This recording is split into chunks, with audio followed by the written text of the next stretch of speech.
Welcome back to today's episode, everybody. It's wedding day. We have a special someone getting married today and someone getting married in a couple of weeks. So we decided to put together a wedding show.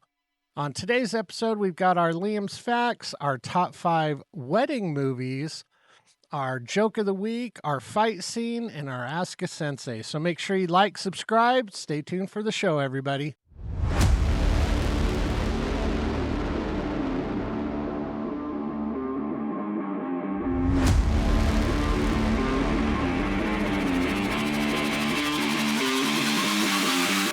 Welcome back to the dojo, everybody. This is TruTalk with TruMotion, where a couple of guys talk about how to make the world a better place and hopefully make your day a little bit better in the process. My name is Mark, followed by my co-host Tony. What up? All right. Well, obviously today is a special day. Today's a special day. It's a wedding themed show, and Tony brought It's a donuts. Okay, cool. Yeah. No, I brought the pink box. Yeah. So everybody's like, ooh. Is that from we all know the the pink ones- box? No, Oh. I wish. Okay, so you remember when we went to California a couple of years Yes. ago and went to the pink box? Pink box. Yeah, great. I didn't know it was like a thing. We just went to a donut place in Vegas. Yeah. It was at a gas station. So we're Yeah. like, hey, let's grab some donuts. And then, we had a couple. I mean, they were just Dude, they were good too. these Oh my monstrosities gosh. of size. I got in so much trouble from Shanna and Maya. I was all like, yeah, we went to this donut place, and I just let Tony have the rest of the donuts for his kids. She goes, oh, where'd you go? I was like, I don't know, like some box place. And she's like, did you go to the pink box? And I was like, yeah, that was the name. She goes, and you didn't bring us any? And I was like, was I supposed to? Apparently they're like this big deal. They are coveted. I didn't know that either. Yeah. And I think we're getting one in Utah. There's one that's already open. Is it already open? Yep. Okay. And there was one. I think there wasn't one supposed to go in Sandy. I don't know if there was supposed to be Okay. one going in Sandy. The only reason why I know about the one in American Fork is because, like for our choir and orchestra rehearsals, it's down in either American Fork or Lehigh, depending on where we can get a venue to rehearse.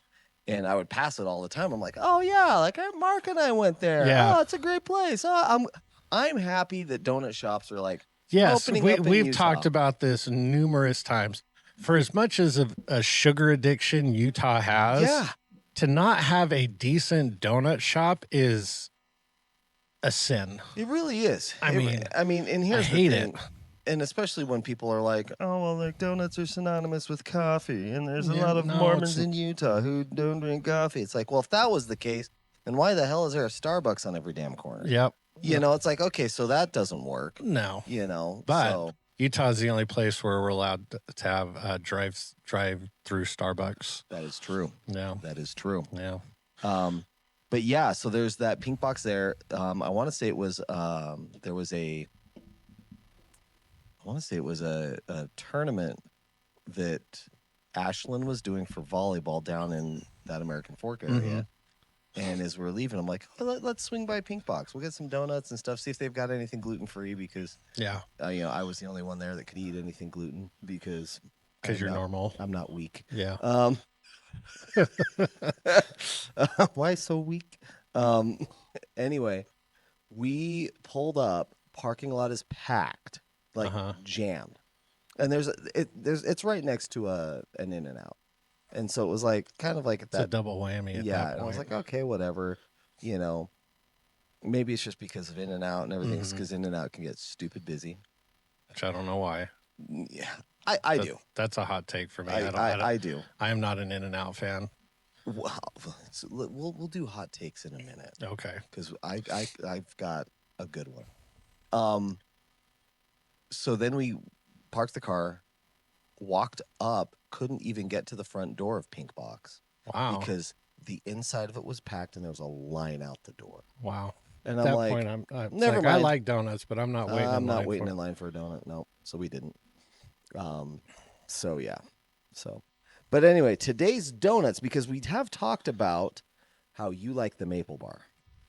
The Harmon's maple The bar. Harmon's maple bar. Yeah. So I was like, okay, it might be a good idea to see how their maple bar stacks up stacks to this one? to theirs. Okay. So we got the maple bar. Let's see if I can get this up for the camera to see. Okay. There we go. So we've got What is the that, maple bars and A cronuts. A cronut? Yes. Okay. Yes. And so, awesome. Wowzers. Yeah. Which one are we doing first? Let's do the maple bar first. There's nothing like starting off your day with like a bunch of sugar and fat and deliciousness. Okay. Well, it's soft, so that's good. That's not what she said. Sorry. It's a good thing I'm not talking about that.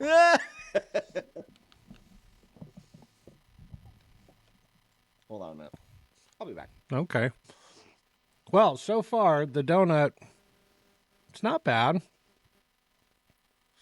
I don't like I shouldn't say I don't like. I prefer more of the like denser, like these are good. These aren't like those Krispy Kreme style donuts where it's like air. Right. I like a little bit more substance to it. Yeah. Yeah.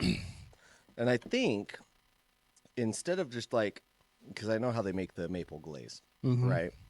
And I want to say that Harmon's whips theirs. That it's not just like mixed together and, you know, you get that nice, wonderful, shiny, glossy glaze. No, theirs is a buttercream. It's a buttercream. It's a maple buttercream that they put on theirs. So and that's honestly. That is death. It's awesome.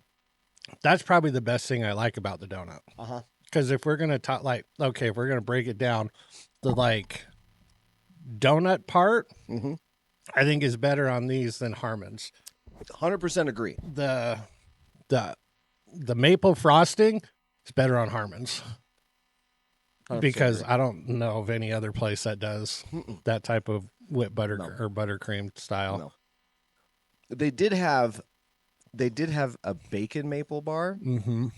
I didn't get it because to me, it's like, okay, if you're going to do a bacon maple bar, like they literally had like just chunks of bacon on it. If it was like bacon crumbles or bacon chunks or something like that was mixed into the glaze and stuff like that, I'm like, yes, because that way you're getting an even amount of that bacon flavor with the maple, with the donut, every single bite. They had like strips of bacon that were on it. And I'm like, really? Where's this one from? So this is right across the street. Oh, okay. It's the Starlight? Yeah. No, not Starlight. It's the other one. It's next to the TKD studio. Okay, yeah. I thought it was... Yeah. All right, that donut place? Yeah, it's not Starlight. All right. And so, I think they're solid. No, they're not bad. We'll get to the cronut. Granted, I've never really had like a terrible donut before. It's really hard. Yeah. You know. You take dough.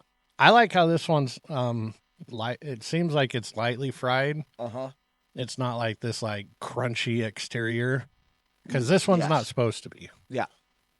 Some of them, you want more of that like layered texture like the cronuts. Yes. Where it's, I don't want to say crunchy, but it's got like more of a crisper. Flakiness and the crispiness that comes with, again, all the butter and everything else that's in there. Yeah. But no, 100% agree.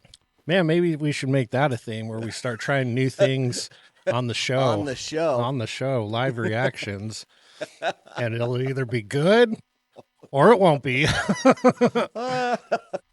No, we're doing a wedding theme show today because Jay's getting married today.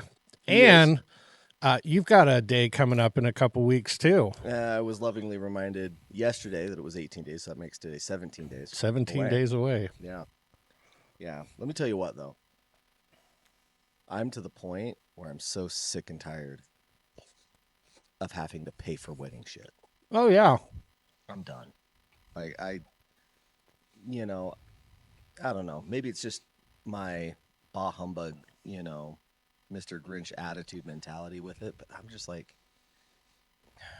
it's just money for what? Don't get me wrong. Like it's kind of weird that we have this odd tradition of, like we're going to throw this big, huge party. And I mean, don't get me wrong. Yeah, it's a party. Go for it. Everything else.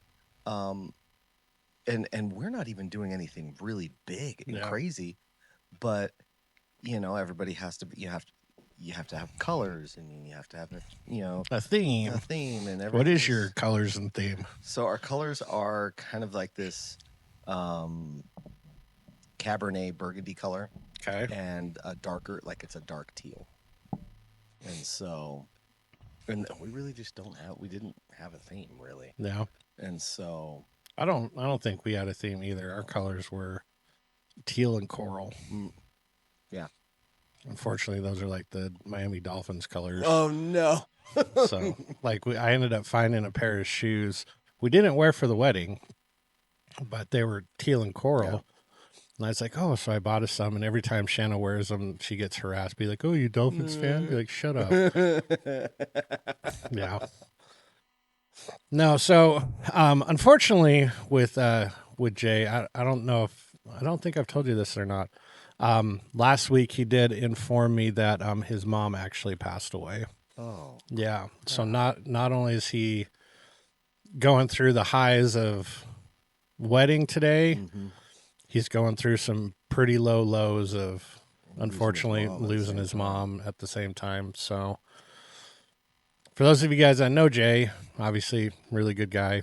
That's rough. Yeah, that sucks. That is so freaking rough. Yeah, he texted me. He texted me on Friday night, and he was all, hey, I'm not going to make it in tomorrow. I'm doing yard stuff for the wedding. And I was like, okay, that's fine. And then he texted me later Saturday night, and he's like, hey, just so you know, I don't know how much I'm going to be in. And I'm thinking, dude, I'm not going to see you until after the wedding anyways, because,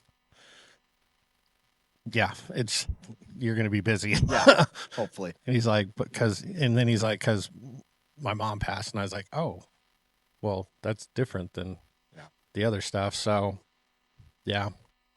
If you know him and if you have his number, send him a message, tell him you care about him. So, reach out. Yeah, it's kind of, dude, that's rough. Yeah. I can only imagine, like, just everything he's going through. Like, I can imagine it, but I can't fathom going through it. Yeah.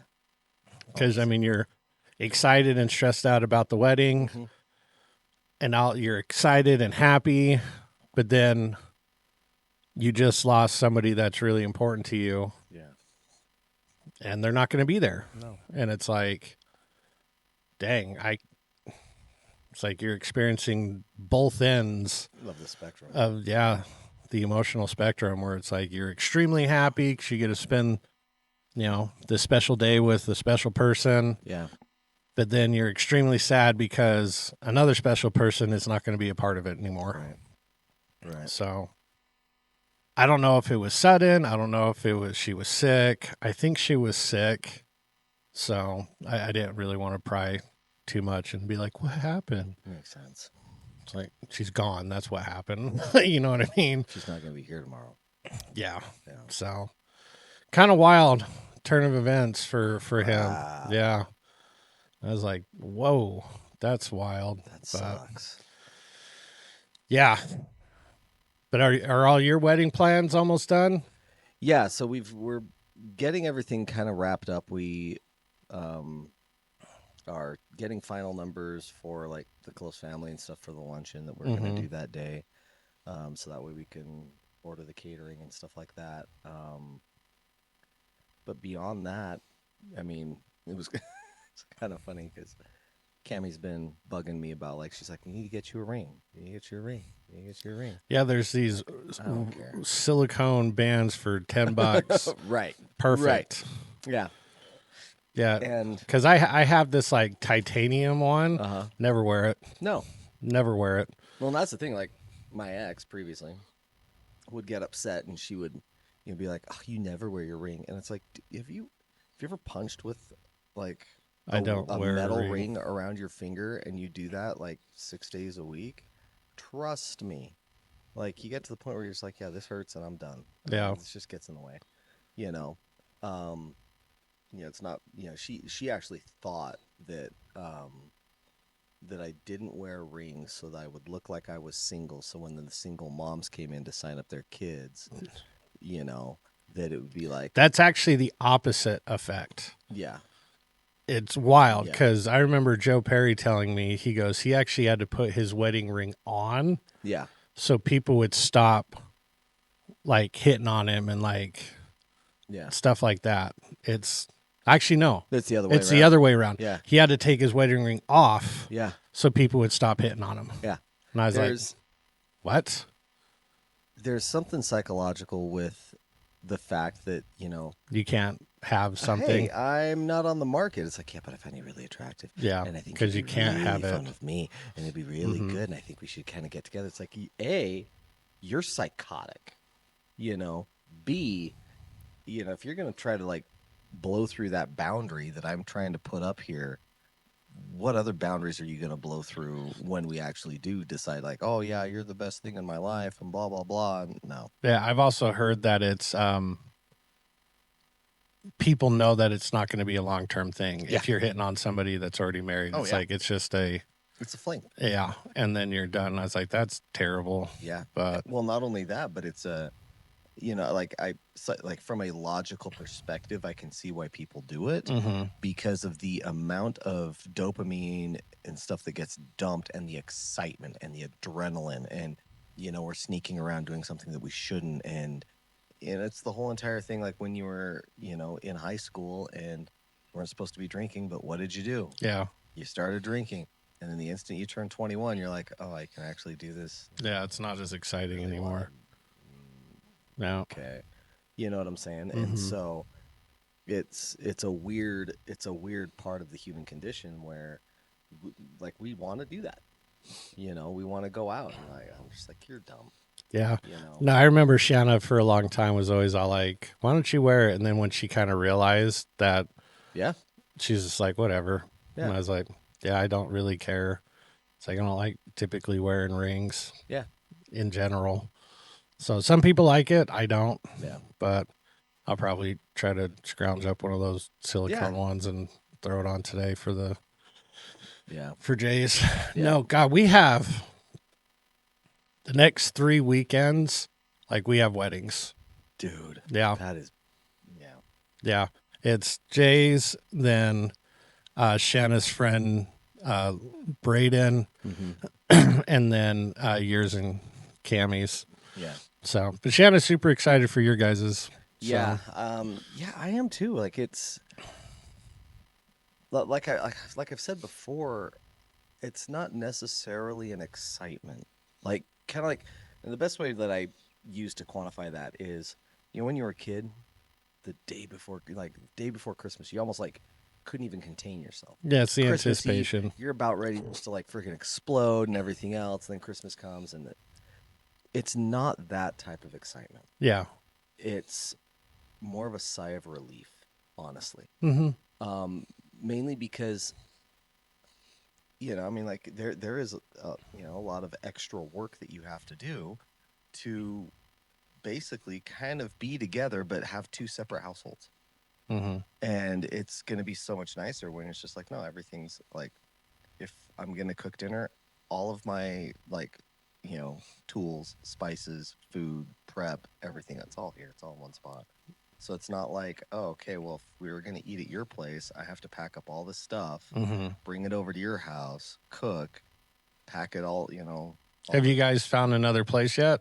So we're going to stay in her dad's basement apartment. Okay. That he has. Until you guys find something different? Until we, So what the plan is. I was going to say, because, like, man, that's a lot going on at one time that I don't know if you can sanely do that. It's the basement of his house, and the basement's huge. Yeah. So, that, and he's given us a deal on renting it out, which is going to save us money. And then they obviously, that you guys are looking for your own place. Right. So it's not like It's not like we're going to be there a permanent fixture. Yeah. So our objective is that we are, we're going to basically go completely frugal, beans and rice type of stuff, and save up as much money as we can. And probably like a year and a half, we're going to go out, and at that point we should have like a massive down payment. Yeah. for a place that we can put down. And I'm hoping by then the market completely falls apart. Yeah. And so we're not going to have to be paying these insane, ridiculously high housing costs that are here. Yeah, I'm kind of with you on that same token. It's like something's got to give at some point. Right. So, right. Well, especially, I mean, we talked about this last week with like property taxes and my grandpa's house and like Utah. Something's going on with like, especially Salt Lake County. Yes. Salt Lake County is out of control. Yeah. When it comes to home prices.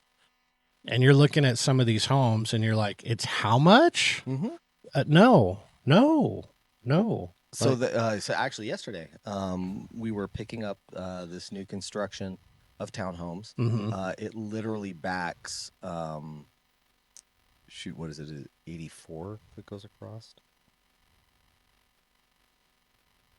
What interstate do you get off? Like, because you got I-15 and then there's one that's 215? Not 215. I-80? Yeah, I-80, thank you. 84 is up near me.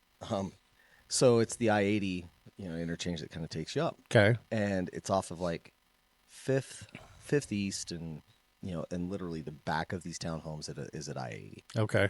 And so 14 to 1,600 square foot townhomes. Yeah. That are selling for $625. I know, it's outrageous. And I'm like, hold up, because I like math, I like numbers. Just doesn't care, just hurts your feelings. In order to basically afford a $620,000 townhome, I don't care what size it is, your income has got to be $120,000 to $130,000 a year. And I know people in California are going to listen and be like, oh yeah, that's like, working at McDonald's. Here in Utah, it's not. Here in Utah, like that's a big job, and here we are in a position of real estate where I'm looking at it and I'm like, A, how are you affording this mortgage? B, like what jobs do people have? Because it's not like onesie twosie, it's not even in like what I would consider a desirable. No, like location. 5th East and like I-80. It's in the ghetto. It's kind of It's not. It's not in a super nice area. No, I mean it's not in a terrible area, right? But not what I would consider those prices area. Oh no. I mean, you've been to our home. Yeah. $650 a couple years ago. Yep. And it's like, I like our home, but it's not that big. Nope. And you're like, that's $650. Yep. If we could find something else, yeah, we would sell it. And that's the but we're like, no, like we have like a year left on it, and then it's done. Yeah. And we're just like, we're just gonna write it out. Yeah.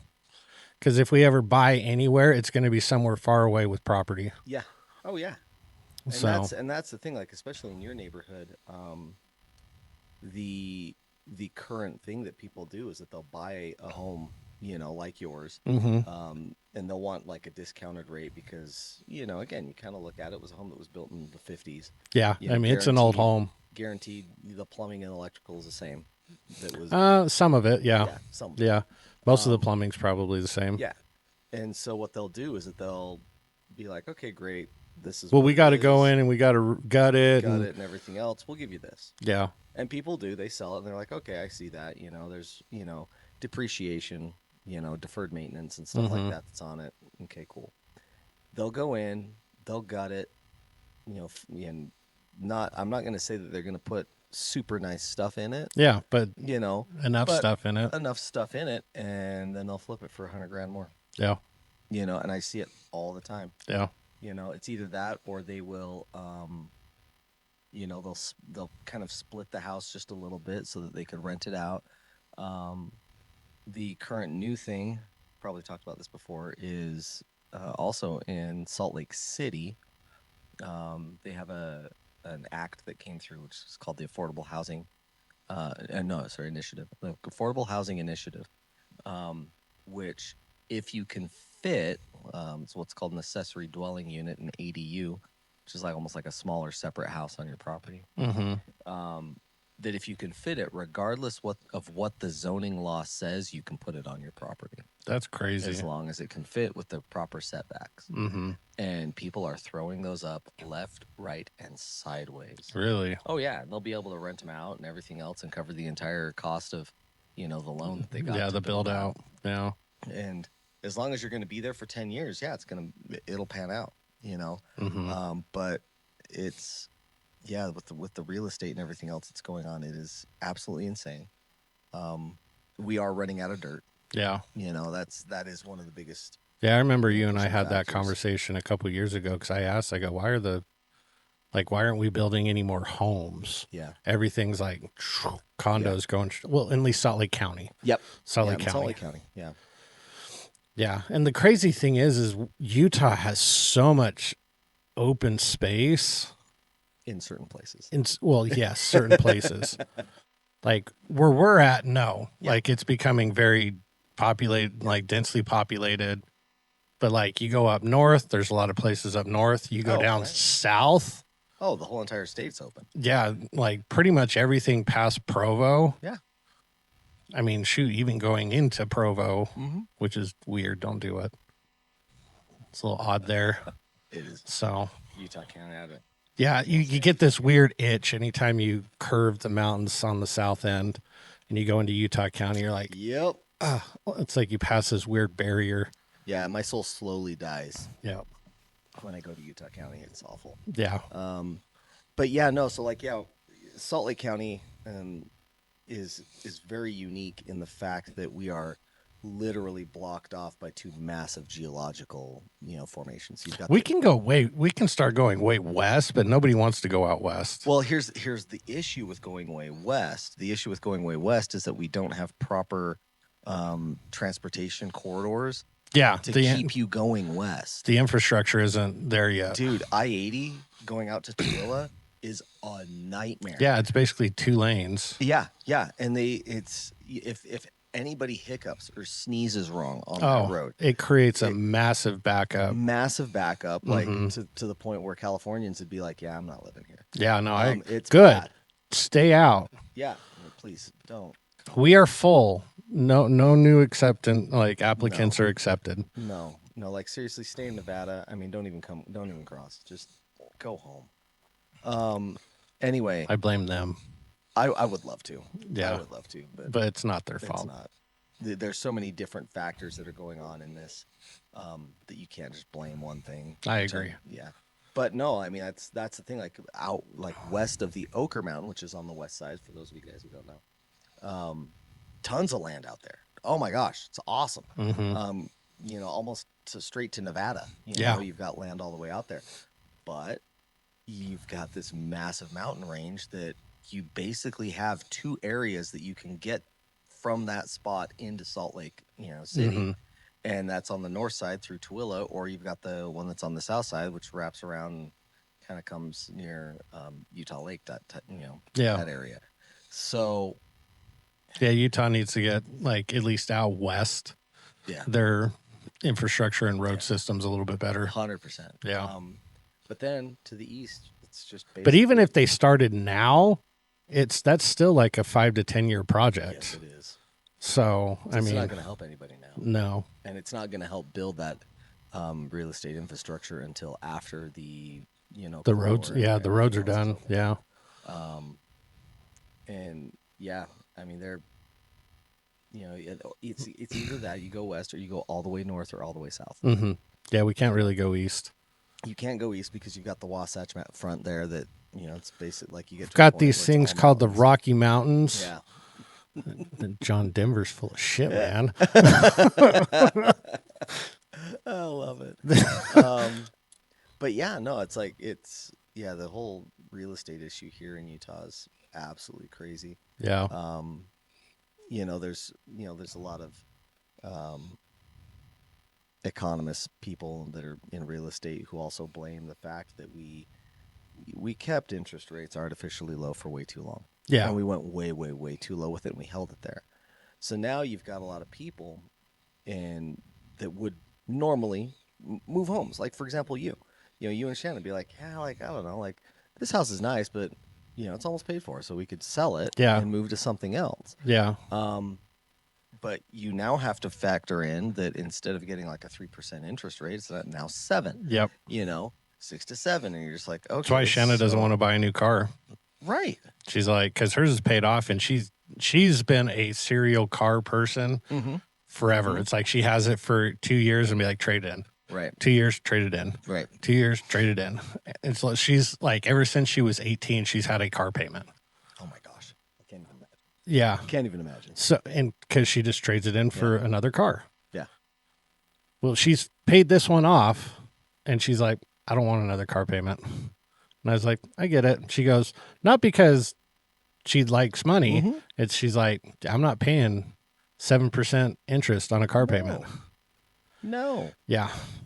Yeah. And so, so our plan is just to squirrel away money as much as we can. And, good for you guys. Unfortunately, I don't know if I told you guys this. I tell you that Cammie's daughter, Ashlyn, totaled her mom's car. No.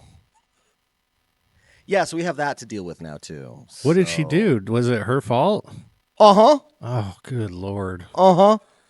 Now, let me set the stage, okay? It's still extremely frustrating for me. So There's just honestly not much you can do. Oh, no. Except for just eat it. And that's the thing that pisses me off. Is that it's like, oh, okay, you're a teenager who made a freaking piss poor decision, and now it's going to cost me and your mom tens of thousands of dollars. Yeah. Thanks. Be like, when are you getting a job? Yeah, so you can kind of pay me back for the mistake that you did. Anyway, so Cammie, her car needed to be moved or something like that, and Ashlyn was, they were like, oh, well, can I go get drinks and stuff for us? One of our wonderful sugar soda places. And her mom was like, yeah, go. Like, I want this. And she's like, okay, I'm going to get this. Well, let me call my dad, because her dad runs a small engine repair business out of his shop on the same property. Okay. And he was like, oh, yeah, get me one and get my employee one, too. So she's going to go get 4 drinks. Goes over to this place called Twisted Sugar. Okay. Gets the 4 drinks. And they're in of course, like the drink carrier thing. Yeah. Right? So she puts all 4 of those. Can kind of see where this is going. And balances them on that center console in her Pathfinder. Okay? Now, here's the thing. Put them on the damn floor. Put them on the seat. I don't care. I'll pay $1,000 for someone to come in and freaking clean the carpets and everything else like that. No problem. But no, we're going to sit on the center console. So, again, she's only been driving for 2 months. Just mind you. 2 months? 2 months. Oh, Lord. No, hold on. I shouldn't say driving for 2 months. She's had her license for 2 months. She's been driving for probably about, that 6 to 9 months or something like that you do before. And so she's coming, back to her house. It's a left-hand turn. The light's green, so she's not slowing down and stopping. She's got one hand on the drinks and the other hand on the steering wheel. But of course, she sees her mom do this all the time, where you just drive with one hand and you just kind of have that constant pressure against the steering wheel and just make a left-handed turn, and who cares? Well, as she's doing that at speed, her hands slips off. She lost control of the steering wheel, and the whole vehicle went straight into a fire hydrant. A fire hydrant? Did it burst the fire hydrant? Water everywhere? Thankfully enough, the fire hydrant didn't blow up, so it wasn't like now we have property damage to everything else that's around. We will have to pay for the fire hydrant to be fixed and everything else once the city gets that done, and then they'll send us a bill for it. But it was enough to cave in the whole entire front passenger side of the vehicle, ripped the whole wheel and control arm off, airbags deployed. She hit it hard. How fast was she going? I have no idea. Damn. No idea. Well, these cars are meant to crumble. Yeah. So. Yeah. And so, but I'm just like, her car was paid for. Her Her card was paid for. And so now, instead of, like all of that money that we would have been putting towards, saving up for a house. Yeah, you and I'm just kind of like, got to get a new car. like, you made this choice for us, so it's still sore and tender for me, frustrating where, everybody's just like, well, the number one thing is she okay? No, I get that. I'm beyond that. Yeah. You She's okay enough for me to make her not okay. Yeah, right. Yeah. And it was fun. The thing that I just kind of laugh about is that she was like, yeah, and the cop was really mean to me and stuff like that. And I'm like, what do you mean mean? You mean he chewed your ass because you could have killed somebody? Yeah. Because you were too busy balancing drinks on a center console and not driving, a 3-ton vehicle? No, we don't get to have that conversation right now. Yeah. No, I get to yell at you because you made a mistake, and you need to know that you made a mistake and the weight of it. You're damn lucky that you just hit a fire hydrant and you didn't hit people that were standing on the sidewalk behind it. Yeah. Yeah. Anyway. No, it's frustrating because you want to be sympathetic to them because they were in an accident.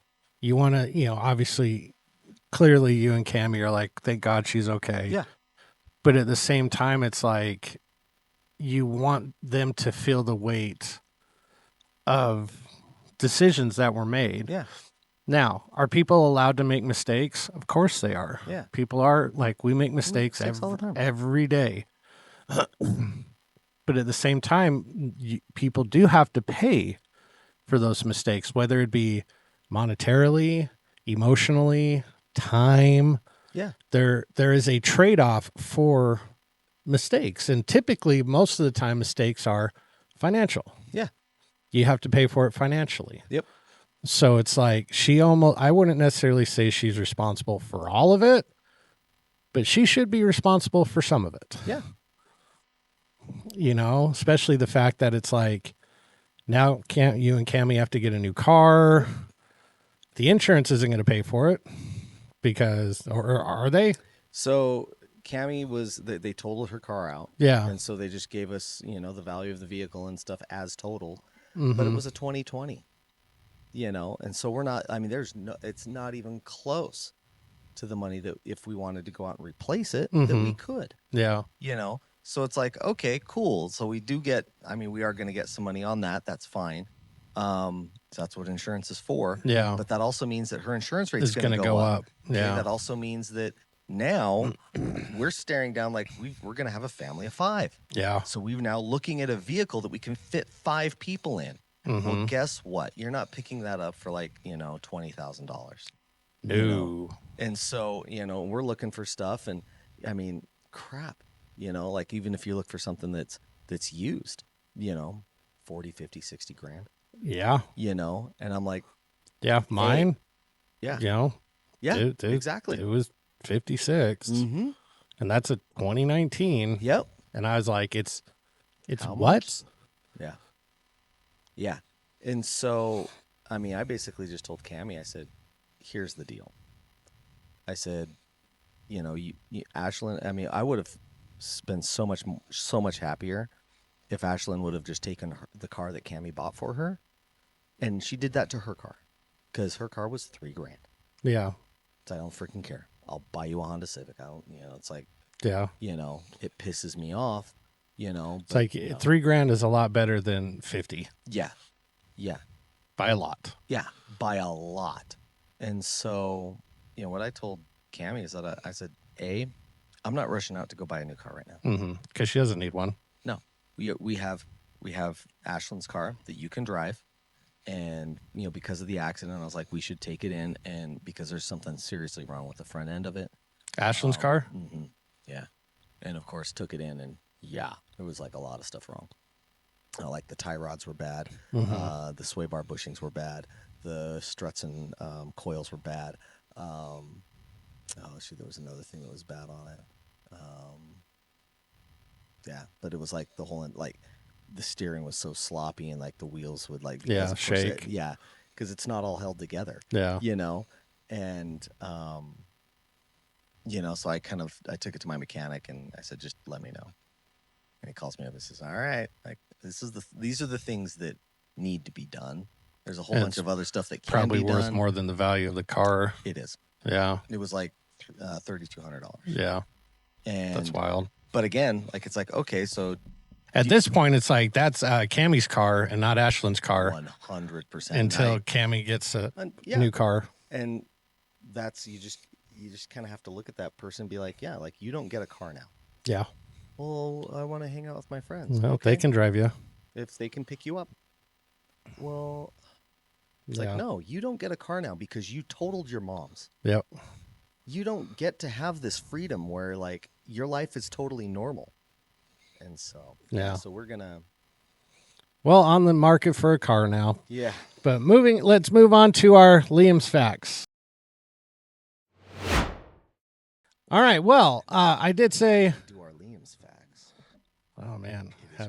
Just have like a bite of it because it's so sugary. I did say it was a wedding themed show, but I did not pick a wedding question. So I saw this one. I was like, oh, this would be fun. It is. Well, actually, let's go to last week's question. Okay. Last week's question was, what percentage of a watermelon is water? And that is 92%. That's why it's awesome. As opposed to a donut where it is not water at all. 92% happiness. Yep, that's good. Yep. That's good.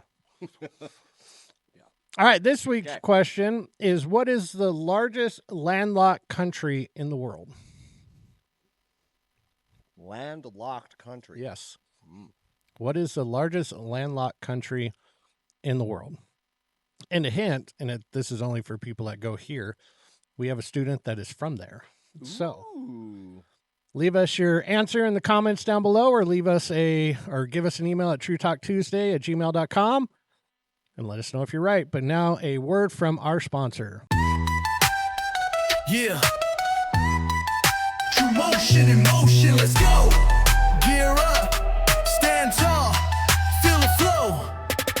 Kicking it strong with the best of the best. Streetwear fresh, put your style to the test. Karate vibes, yeah, we bring that heat. From tees to hoodies, keep it sharp, keep it sleek. T-shirt or hoodie, we got both. Subs for the grind, focus on growth. Stickers and swag, let the world know you rep style. Now let's go. TruMotion merch, yeah, we level up. Style so sharp, got that warrior's touch. Reppin' that swag, flex it, wear it proud. Support TruTalks and wear it loud.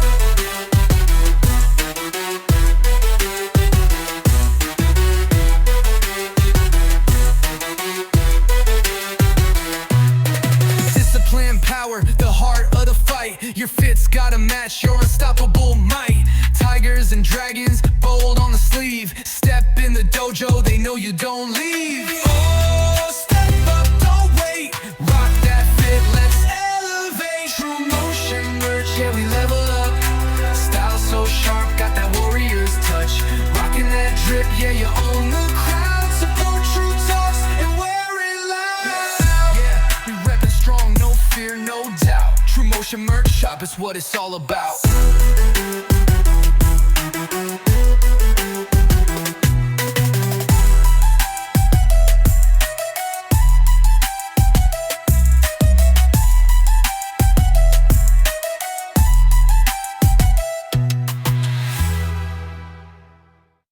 Thank you, sponsor. Make sure you go on, grab some stuff, support the channel, all that good jazz. And let's keep this show rolling with our top 5. All right, this week's top 5 is top 5 wedding movies. Oh, did I get that wrong? Maybe he did. What did you think it was? Summer. No, wedding movies. Yep, wedding movies. Okay. I've got a totally different list. Okay, well, let me tell you mine. Then maybe you can think of some. I can't read. I went to Idaho. Yeah. So, hey. Public school education at its finest. All right, so some honorable mentions for my wedding movies are Seven Brides for Seven Brothers. Yes. That's a good one. That is a good one. My Big Fat Greek Wedding. Yep. This one is, you wouldn't think of it as a wedding movie, but I'm calling it one. It's the movie Ready or Not. Have you heard of that? No. Okay. It's kind of a horror movie, Okay. and it's about a wedding Okay. and the wedding night. Now, in this family, anytime somebody marries into the family, they have to play a game. Okay. Because they marry into this like game family, like they build board games and Right. this and that. Okay. And they draw from this hat what game they're going to play. And there's one in particular that if you draw, it's really bad, but nobody knows this Right. except outside of the family, and it's real big hush hush. Like Yeah. they're like, oh, this is no big deal. Like I drew like charades and we played charades. Right. So this bride is like, oblivious, like, oh, yeah, this is great. And then so she draws, and it's hide and seek. She goes, hide and seek. This is really like, okay. And then the rest of the family's just kind of like, and the groom is like, no. Well, anyways, this hide and seek, if they find you, they kill you. Oh. Yeah. And she doesn't know that. And so Oh, she's like, just no. kind of like going through, and then all of a sudden they have weapons. Yeah. And they like, people start dying. So, and apparently if they don't play this game, this spirit of someone that their great-great-grandfather made a deal with comes back, and they die if they don't finish this game. So it's Okay. And there was a Ready or Not 2 that came out not too long ago. So if you haven't seen Ready or Not, it's kind of graphic. It's gory. Yeah. So Like any horror movie. yeah. Another one is Mike and Dave Need Wedding Dates. Yes. That's a good one. That's a good one. That's a very good one. That's a Okay, moving on to my actual top 5 list. Wedding singer. Uh-huh. Obviously, you got to have the wedding singer. This one hits a little bit different now that I'm older and like there's a daughter in the equation. Father of the Bride. Yes. So that's a good one. Princess Bride. Duh. Yeah. It's what brings us together today. Yeah. Marriage. I'm sorry, but if anybody tries to remake that movie, I'm just going to kill them. They should not. Some things just need to be left alone. Yeah. Just leave it alone. Like It's a Wonderful Life. Yeah. Don't touch it. Yeah. Just leave it alone. The next one is The Proposal. That was one of my favorites. Yeah, Ryan Reynolds And Sandy Bullock. Sandy Bullock. And Betty White. Betty White. We miss you, Betty. I know. And the last one, The Hangover. The Hangover. It is a wedding movie. It is a wedding movie. It is a wedding movie. Yeah. Yeah. What do you think you got for your top 5 from? Wedding Crashers would be definitely in there. Yeah, that I thought about that one, but that one's okay. Yeah. It's funny. It's Mom, the meatloaf. Meatloaf. Mom. Yeah. Then Funeral Crasher. Jeez. Yeah. Yeah. No, for some reason I thought you said like summer movies. No, we did summer songs. We did summer songs, last week. Dude, and I've got a list of summer movies. Let's hear some of your summer movies then. All right. Okay. So some of these are kind of a little like, I don't want to say like on the fringe, but it's like, it's on the edge of summer. So the honorable mention is this one. It's called Bottle Shock. No idea. Alan Rickman's in it. It's a movie about like the beginnings of the Napa wine Okay. kind of resurgent, like how all of a sudden like France was like, oh, Americans can't make wine, blah blah blah. You all suck because we're French. Yeah. And they make wine. Alan Rickman's in it. And he is just flat out amazing. Nice. So, and that all kind of happens in summertime. I like Alan Rickman. I do too. I miss that man. Weekend at Bernie's. Okay. Okay. Wet Hot American Summer.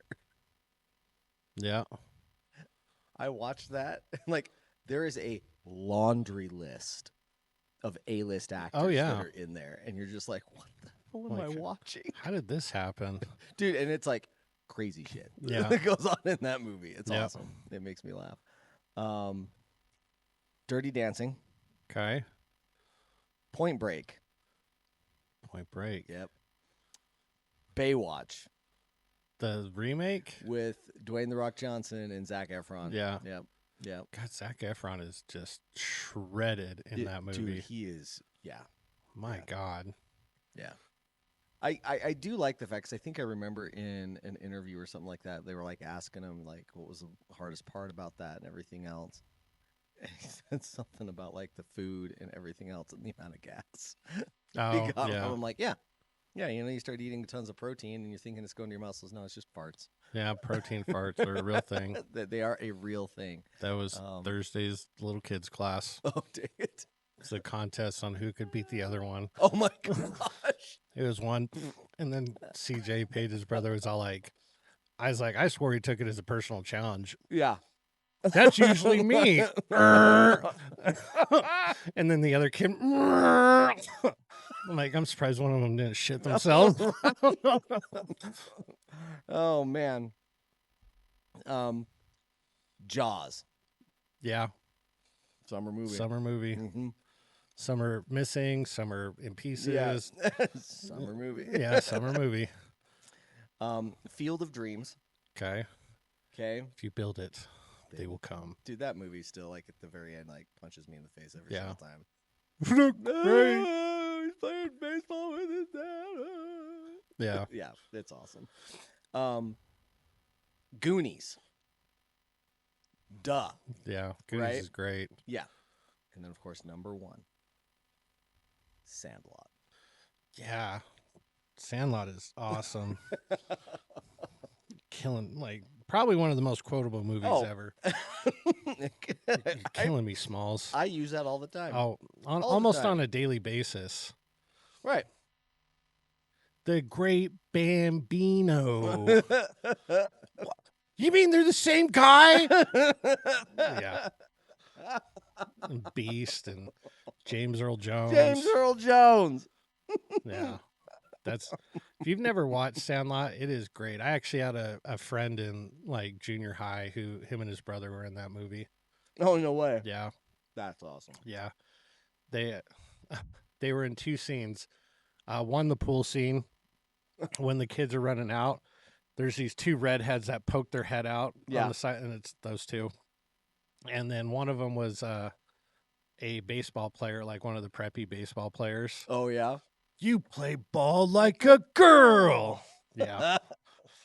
Well, anyways, so you got two different top fives. Top fives today because I can't follow directions. Yeah. One of them was the Wedding actual top base. five. Yeah. And the second one was a bonus top five. Bonus. Which now we can't do that one, but that's okay.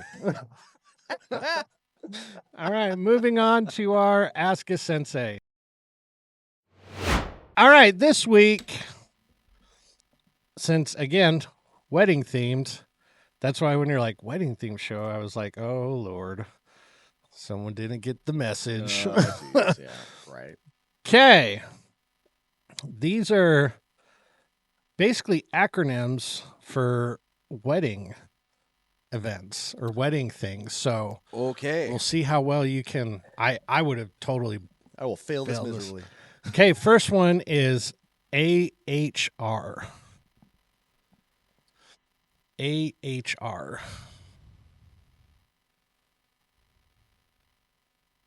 Technically, this is what Jay's doing. Oh, an at-home reception. Yes, at home reception. Yep. Okay, not what we normally would think. AI. Not artificial intelligence. No. It's when things are all inclusive. all inclusive. All inclusive. BIL. Big lip injections. There's like big injected lips. Yeah. This is someone that will be coming into your circle. Think from extended family. BIL. and it's usually in a sibling capacity, but not your sibling, brother-in-law. Oh, brother-in-law. Yeah. Okay. BM. Bowel movement. Yeah. Because It's a big BM on the gate. best man. Best man. BP. Best person. Because I would say I'm bed not- person. I can't, say what your gender is. No.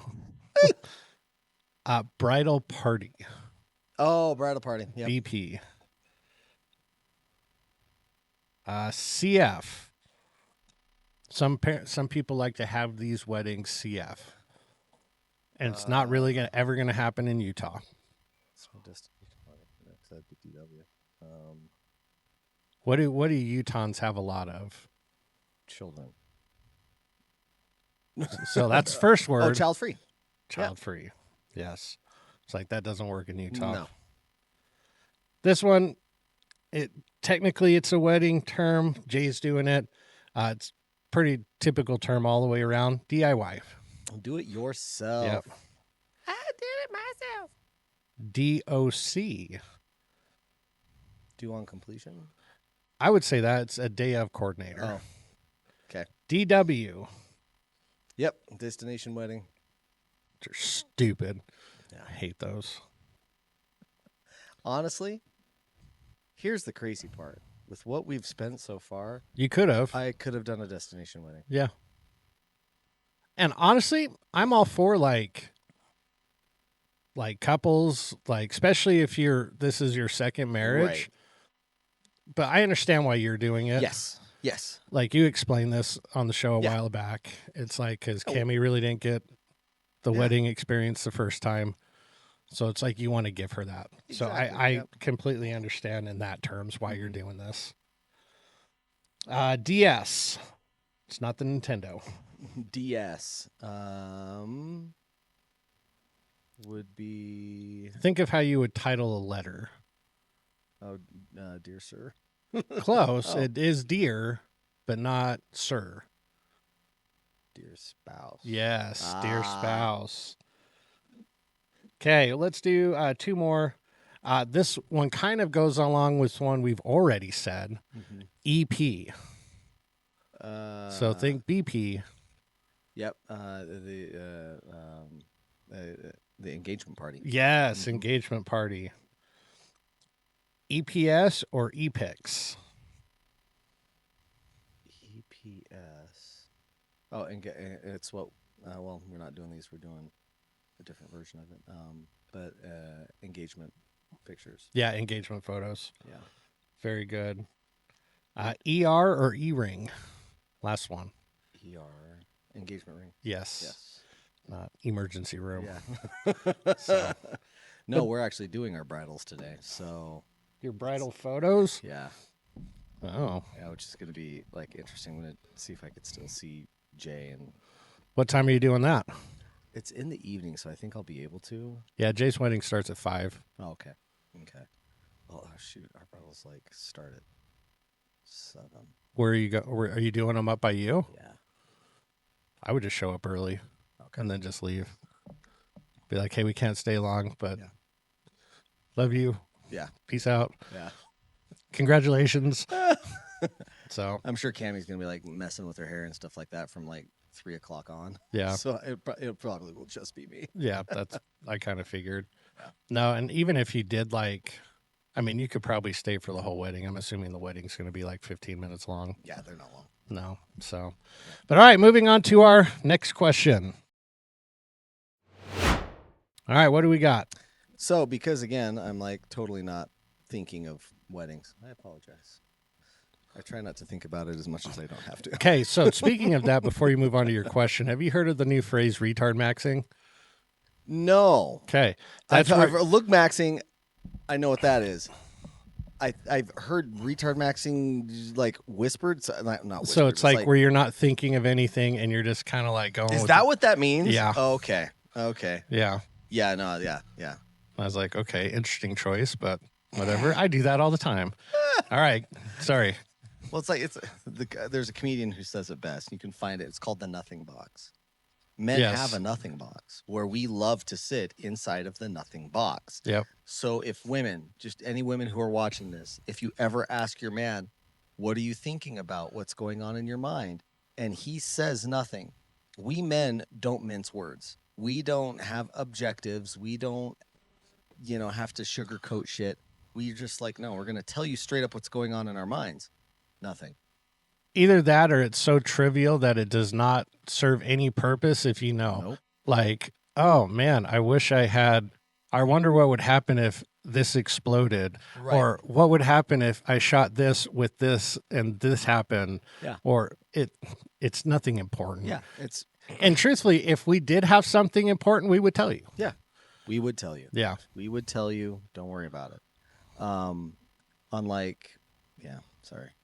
Like the joke says, there's got to be, inside of a marriage, you've got a lot of, you've got to be psychological in it. So I'm the logical one.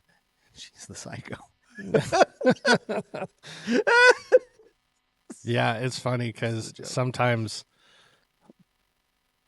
it's hard to say that with Shanna because a lot of times she's very much the logical one. Every now and then, like I joke with her. I was like, turn into a girl. She's like, shut up. So, all right. What's your question though? So, the question is and the reason why I bring this up is because, for those of you who are in the financial world news and everything else, there was a big IPO that happened yesterday. No idea. No idea. Okay. Nope. So the company SpaceX. Okay, I've slightly heard about this a little bit. Had their IPO yesterday, and Made a certain someone. the world's first trillionaire. Yeah. And I was kind of thinking about this, and again, my head dives into a lot of financial stuff on savings, on creating wealth, on creating that type of stuff, and it makes me wonder, and I'm not going to say that saving money is easy because it's not. Like, what do you think the biggest hurdle for a lot of people is to do something like to save money, to invest, to put that forward? I think it's a combination of probably a couple of things. One, we're a society of like instant gratification. So like that delayed gratification is difficult for a lot of people. I know I struggle with it a lot too. Yeah. Where it's like, oh God, like, man, I could just, it's only $40. Like, Right. I get that. And I think a lot of it is people are scared. They're scared that if they make the wrong investment, they'll lose everything. Or they're scared if I invested into here, then what if I need it right away and I can't get it right away? And then, like, what am I going to do? It's like, I think a lot of it is fear. Okay. Because if you look at people that are those billionaires and millionaires, people that have, I don't even call it generational wealth anymore. No. Universal wealth. Like, Yeah. And I'll never begrudge anybody for making money, but it's like you have so much that there's no way you could ever spend it in a lifetime, but yet they still end up making more. Right. Why is that? Well, it's because they have this certain mentality of like, they're not scared to fail. And they will do everything they can not to fail. Yeah. Yeah. So, and a lot of, I don't want to say a lot of people, but just a lot of like non-self-employed or non-entrepreneurial type people don't understand. Like Shanna's great with money. She's great at what she does, but she needs like a consistent paycheck. She's like, she won't ever do anything that it's like every 2 weeks she'll get paid. Right. She won't do it. Yeah. But yet she is a numbers guru.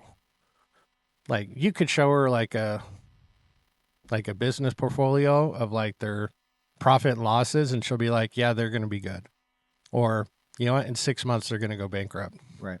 And it's true all the time. Like everybody always talks to her at work. She's all like, I don't know if we should lend to this company. And they're like, no, it's fine. Look at their numbers. She goes, I wouldn't invest in this company. And they end up doing it anyways. And then they lose all their money. They're losing, and they're wondering why it's so hard for the company to recoup their money back. And they're like, how did you know that? And she's like, I just saw it. Yeah. But yet she won't do anything that's not, for her, not a guaranteed paycheck. Got it. So she could never work for herself. Even though if she worked for herself, she could probably make a lot more money. Yeah. But she'd rather have the comfort of knowing that she has a consistent paycheck. Do you think that type of mentality also permeates in the person's, I'm going to call it an ethos, like your financial ethos of how to invest, that if it's something that I need to get that W-2 every single, actually not W-2, but my paycheck every 2 weeks, I've got a W-2, whatever, and I need to have this money because of the uncertainty of the future, like I need something consistent, is that same mentality causing them to invest in less risk averse I would say so. Vehicles, let's just call it that.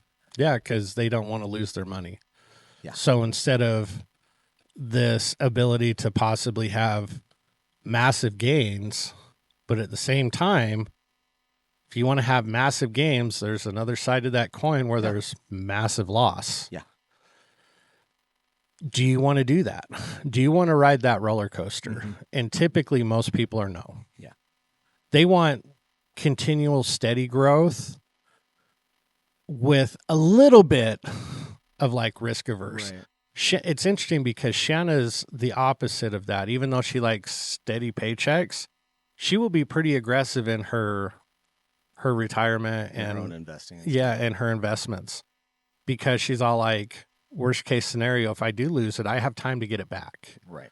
She goes, if I was in my 60s, different discussion. No, I'm going to be very risk averse, where it's like I don't have time to get it back. Right. But she goes, when we first started doing it, she was very aggressive with it. Where when she would tell people how much money she's dumping into it, they would be like, how much are you dumping into it? Because most people were doing like, 3 to 5% or something like that. Yeah. She was doing 15 to 20. Yeah. Like massive amounts. And she's all like, well, we have that ability to do it now. So she's like, I will do it now while we can, because we won't always be able to do that. Yeah. So, yeah. And I just think people don't like the roller coaster of uncertainty. Yeah. I'm a big, as you can see, I'm a big Tesla fan. And I don't think you can get a better stock that has had a better roller coaster ride than Tesla. Oh, I bet. And in the very beginning, like it's kind of funny because, when a lot changed for me, and what you said with fear, like that one hits really close to home, because my outlook on everything changed with the fire. Yeah, I bet. I've made what some people would say really idiotic investment choices post-fire. And a lot of that is because of the amount of risk that those investments carry. Well, you've already lost everything, so it's like I've already lost it all. Yeah. Like, who cares if I lose it again? Like, what? What are you going to do? You can get it back. What are you going to do? Because you're in a unique position to where I don't think, I don't know of anybody else that I know personally that can say they've literally lost everything. Well, and that's the thing. It's not just the fire. Yeah. It's like, okay, so the fire happened, killed, burned everything, killed my dog, Yep. Don't really, you're able to save a few things from it, but not much. Only to again, live in an apartment for 1.5 to 2 years. Yep. While they rebuilt during the worst time of building in, American history.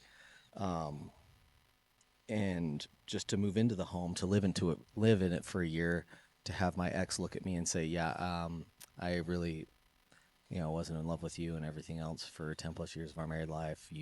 I'm getting a divorce. You need to leave. And so not only did I lose the house, but then only to rebuild it, plan it. I mean, that's the crazy thing. Plan it, work on it, manage it, close my business down so I can take care of my family because my kids were falling apart. Yeah. My marriage is falling apart, kind of like I can see it, feel it coming. Mm-hmm. And then manage the building of the home. And I was like on site every single day while they were actually started building on it, only to lose that as well. And also lose the custody of my kids 50% of the time. Yeah. And yeah, you go through that, and then you get to the point where you're like, F it. I'm going to go put this much money over here. Mm-hmm. I've invested in this guy with a hard money loan, which is extremely risky. It's on a parcel of land up in Layton. I'm in first lien position, which is good, which, means that if anything goes sideways, I just put a lien on the property, and then I could go to court and force the sale. And it's large enough that I'd get my investment back. Yeah. So is it risky? Yes. Is it really, though? No. Yeah. But then there's another one that I've done, which is an options ETF. So if you guys don't know, we're gonna get into the weeds on this. So options ETFs trade on options, and they pay out weekly dividends. The weekly dividends come from the fees that they gain from the sales of those options. And so you're not necessarily getting a dividend off of the growth of a stock per chance. So if you guys don't know, dividend is the revenue that the company decides with the board that they're going to give back to the shareholders. There's a lot of dividend kings that are out there that have been paying dividends for like 50 years on their stock, and it's and they increase it slightly every single year. Coca-Cola's one, Disney's one, and those are like those safe ones that once you get to like retirement age, you're like, okay, is Coca-Cola going to be a volatile stock to hold? No. Yeah. Everybody drinks it, everybody uses it, everything else. It will go up and down with the fluctuation of the global market, but not like, but I also own Tesla. Like I've ridden the wave with Tesla all the way up almost to $500 a share, and I've ridden it all the way down to 109. Mm-hmm. And it just doesn't bug me that much anymore. Like I just look at it and I laugh. Like, it's funny because it's almost like play money because you physically don't have it. I don't have it. It's not mine. It's not mine. Yeah. I guarantee if like somebody was coming to your day every day and be like, here's cash. Right. And you held it, and they're like coming back, and they're like, we're going to take some of that. Yeah. You'd be like, what the hell? Yeah. But the second you have no physical contact with it, it's literally just a number on a screen. Well, and that's true because like if I were to go to the highest high that I've had in the past 6 months to the lowest low, that swing between the two is $120,000. Yeah. But the fact that you don't have that physical money in your possession, it doesn't resonate with you as much. Well, and I also think that I agree. I agree with that. And I also think that it's what I call a time horizon. Whenever you're going to save money, you should always think of at what point am I going to need this money? Mm-hmm. Because that totally changes the equation of where you're going to put it. Yeah, I agree. I agree. If you're like, I'm going to have this within a year or two. Okay, good. Just keep it in your bank. Yeah. Or just put it in a savings account, something like that, whatever. But if it's something that you're going to need within like either 0 days to 2 to 3 years, it's in a bank. If it's going to be a little bit longer, you can look at like index funds and stuff like that. But if you're looking long term, that's why for me, like whenever anything goes, fluctuates up and down, and it's massive. I mean, we're talking massive swings. Yeah. And when the swing happens, it happens pretty much all at once. it's like, okay, cool, like whatever. It's like, but you're down like, I have these discussions with Landon a lot. You're down like you're down a lot of money, Dad. And I'm like, yeah, I know. It's like, are you worried? I'm like, no. Because it'll go back. Well, yeah. And he's like, well, why? I said, because I'm not selling today. Yeah. I'm not selling tomorrow. I'm not selling at the end of this year. I'm selling probably 10 years, 15 years from now when I want to retire. And do you think I'm going to care what it did today? No. Not a chance. And so, but yeah, the reason why I was thinking about this is because of the SpaceX IPO. So SpaceX was a privately held company. A lot of people, employees who worked there for years, were given, stock options and stuff like that. And you could do that in privately held companies. Because of the IPO, 4,000 employees that work for SpaceX, from janitors all the way to VPs, became instant millionaires. Good for them. And I'm just like, yeah. And that was another thing, like, why is it a human thing that we have to be envious of somebody else's success? Or is it a cultural thing that we've been told we're all stuck in a fixed pie, and if that person has more, I have less? I think it's both. And then I also think it's, from what I've seen with a lot of people that have been talking about this, they're upset when they hear the term billionaires. And now we can say trillionaire, because of all the poverty that's other places. The truth of the matter is sometimes we tend to fixate on what people don't have instead of what this person or this company did. Because I look at like Andy Frisella, he's a billionaire. Yeah. And like, I kind of figured he was, but like he actually came out and said it. And I was like, makes sense. Yeah. But also at the same time, how many millionaires has he made? Or how many lives has he changed? And not just that one person, but like that one person, their family, the kid's family. Like, he's created generational change within people that have worked at his company. And it's like, yes. And that's where the fear comes in. A lot of people don't necessarily understand. It's like how much pressure is put on these company owners, the ones that are ethically and morally sound, where they understand it's like their actions affect the people underneath them, their paycheck, to where it's like, if I make dumb decisions, I can't pay the people underneath me. Right. And then they lose their job. Right. That's real problems. And as long as people that are in charge of these companies and that are making these types of decisions, if they keep that in mind, great things happen. Right. But if they're only concerned about their paycheck, I don't think those people last very long. Does that make sense? 100%. Yeah. And that's one thing that I think you're, again, I agree with you with the fact that we look at like a billionaire, trillionaire, and all we see is, again, like you said, a number that's on a screen. And they have so much money. They could never spend it in their lifetime. Be like, yeah, I get it. Yeah. But it's like, okay, so is it just sitting in a giant like money vault like Scrooge McDuck and you go swimming in it? No. Like, it's tied up in a company. Well, companies and corporations are evil.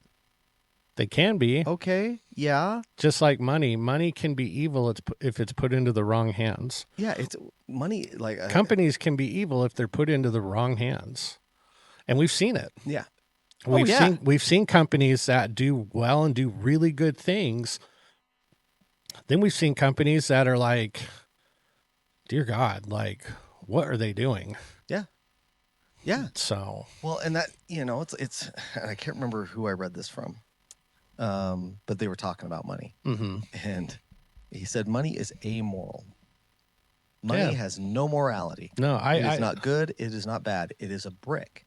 And you can take that brick, you can build a hospital, you can build a library, you can build a house, or you can take that brick and throw it through a window. The brick doesn't care. I'm like, good point. I consider money an enhancer. Yeah. So yes. It's a magnifier. Yeah. exactly. So if you put money into a good person's hand, Yeah. good things are going to happen to it. Yeah. Same thing with a hammer. Yep. If you put a hammer into someone's hand that's good, they'll build you a house. Yeah. Put a hammer into someone's hand that's bad, they'll take a life. They'll beat you to death with it. So money is just money. It's a tool. It's just like anything else. If you want to view it as evil, then you're always going to struggle to have that. Yeah. Because we naturally run away from evil things, or hopefully we do. Yeah. But if you view it as a tool, then you'll use it just like with any other tool, and you'll build and create things with it. Do you hold the same theory that money is a lot like lifting weights? Is that if you can't manage $10, you're not going to be able to manage $1 million? I think so. You know, that it's like that it's a, you know, it's like, oh no, like how are you doing with your budget right now? Mm-hmm. You know, it's like, well, I don't make a lot of money. It's like okay, who cares? How much do you spend? How much did you spend on groceries last month? Yeah. Can you tell me that? Mm-hmm. And as we're kind of talking, thinking about it, I was like, oh yeah, like how many times have we seen when people win the lottery? Oh, and then they're broke within 6 months. And then you look at them beforehand and you're like, wait, you were already broke before. Yeah. Got it. It's not the amount of money, it's the person. Yeah. Hate to use like it's a line from Top Gun Maverick. Okay. It's not about the plane, it's about the pilot, And it's the same thing. Like, okay, great. You make $1 million a year, who cares? If you can't budget $10, then what do you think you're going to do with $1 million? Yeah. No, I agree. So I think people need to stop worrying or fixating on the money aspect and start focusing on what is this money providing and doing. Right. So it's like, okay, with Elon's very polarizing right now. Yeah. It's like, if you don't like what he does, then you're not going to like that he made a lot of money. Or I shouldn't say him, his company made a lot of money. Yeah. And he profited on that. Yeah. Never mind, like you just said, that everybody that works for SpaceX down to the janitor just became instant 7 figures. Yep. I think that's fantastic. Yeah. Put aside your personal feelings about Elon. It's like he changed the course of how many lives. Mm-hmm. Like him or hate him, I don't care. Right. It's like that's irrelevant. And that's just, again, the people that he was able to, enrich or make better, who are his employees. But I think also, like we were talking about the corporations and stuff like that, we need to start looking at what those corporations do, and do those corporations actually better people's lives? Mm-hmm. I mean, you can look at, Apple, Amazon, Netflix, of course, the big FANG, companies that are out there, Facebook, all those other ones. It's like, okay, it's like, what do they give people? Mm-hmm. Starlink, which is a part of SpaceX, has brought internet connectivity on a price no one has seen ever. Yeah, now T-Mobile uses it. Yeah, to rural areas. Yeah. That, you're not getting internet out here unless you're paying thousands of dollars a month. Yeah, I hate internet, especially business internet.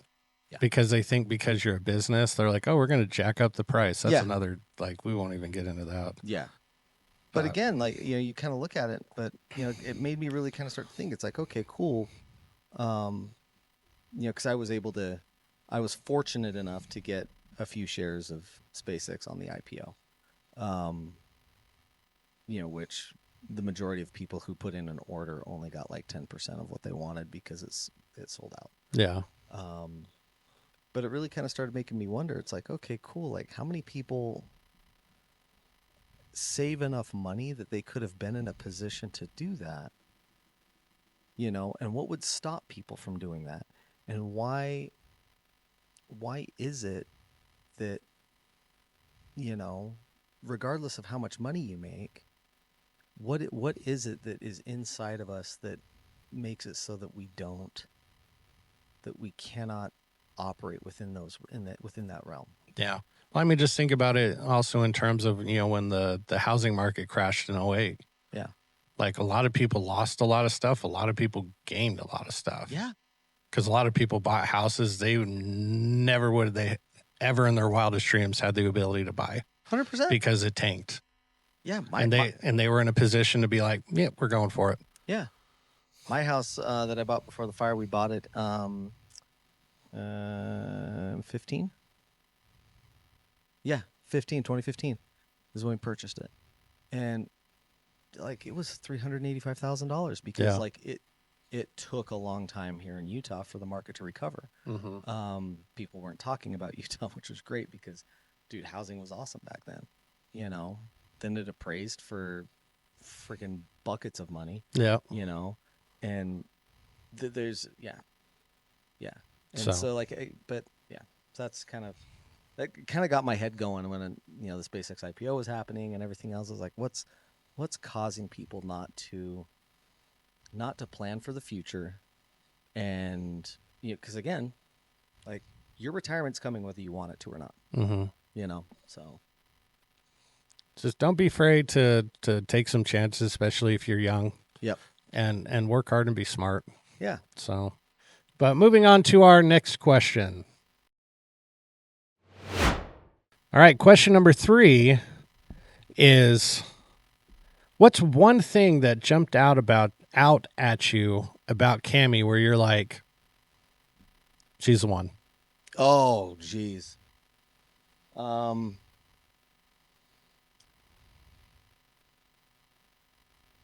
Just one thing? Well, you can name a couple of things, but I should say, what's the first thing?